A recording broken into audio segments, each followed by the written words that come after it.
John Adams' Letters from the Front podcast for December 1917. This podcast looks at life in World War I through the letters of John Adams, who was 23 when he joined up in September 1914. He served with the 9th Service Battalion, Royal Irish Fusiliers, and was involved in many significant events on the Western Front, particularly Passchendaele. These are his words, read by his grandchildren and narrated by his great-grandchildren. This month sees the 4th year that John Adams was in the army during Christmas. We also find out from the letters that he is still in the continuation of the farming convalescence. In our history section, we will be looking at the connection between the army during the First World War and farming, both at home and overseas in France. And of course, John Adams would have a connection with farming as he grew up in the countryside and would have spent many times on farms, digging potatoes and doing other jobs for local farmers. My name's Mark Adams, and John Adams is my grandfather. While we often think of the Western Front as mud and blood, it would be more accurate to see it as a scar that runs across Europe. While the scar is wasteland, if you move further away from it, you start to see a country land that is less and less bombarded by bomb and bullet, but green and pleasant, filled with farmland. The farms were needed to not just feed the population, but for the army that were fighting at the front, with a large portion of the fit adult male population joining the army who could work on the farms. One solution was to have soldiers working on British farms, especially during the harvest. This became quite common later in the war. Back home, we find that in August 1916, 750 men were allocated to Wiltshire, and a year later, 200 soldiers permanently allocated to the Agricultural Company were based in Wiltshire. In the war's last year, more than 1,300 soldiers were working on the farms in that county.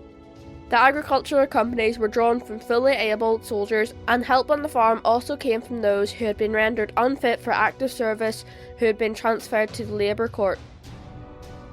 Out near the Western Front, it is not that uncommon for men who were temporarily not fit enough for frontline service to be used on local farms. This included not only being used on French farms, especially at harvest time, but also on the farms run by the army itself. This is what seems to have been the case for John Adams during these 2 months. Many soldiers spent the war, or at least part of it, farming. Farm work was risky. Sometimes the fields to be harvested were under observation by the Germans, and sometimes under fire, meaning that harvest took place at night with the men wearing gas masks. As you can tell from the letters, both this month and last month, John Adams enjoyed his time farming, and it obviously brought back memories of farming from home and maybe feeling that bit closer to normal. Wednesday, 5th December 1917. British Expeditionary Force. My dear mother, just a few lines hoping they will find yourself and all at home in good health, as this leaves myself in the same at the present. I am nearly tired waiting for a letter from home. It is nearly 6 weeks since I had one, so I have nearly given up hope. How is Jimmy getting on? I hope he is well, and also Annie. Had you any word from Jeanie lately? Tell Jimmy this place is much cleaner than Sinclair's yard. This is a lovely part of the country, and I like it very much. I shall send you a photo in a day or two, and I hope you shall like it. The weather is keeping quite nice here now, and I hope it may continue as it is most pleasant.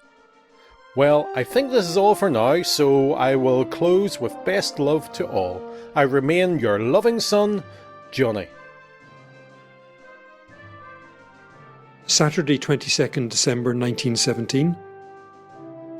Dear Mother, just a line to say I received your registered letter all right, and I am glad to know that all at home are in good health, as it leaves myself in the same at present. I am getting all your letters all right now.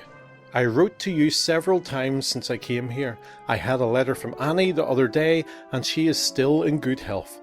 Well, I think this is all now, so I will close for this time, hoping to hear from you soon again. Goodbye. I remain your loving son, Johnny.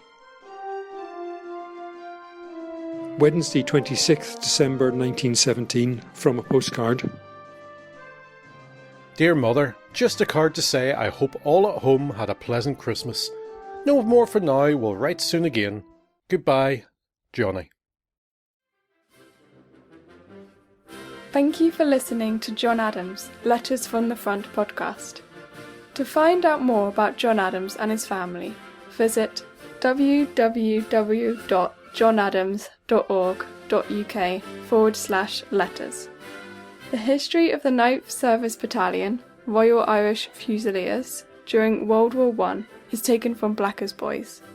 Visit them at www.9thirishfusiliers.co.uk with the number 9. Podcasts will be published 100 years after the letters were written, so will be published nearly every month. If you would like to contact us with comments or reactions, the email address is letters@johnadams.org.uk. This has been a Mark Mess production.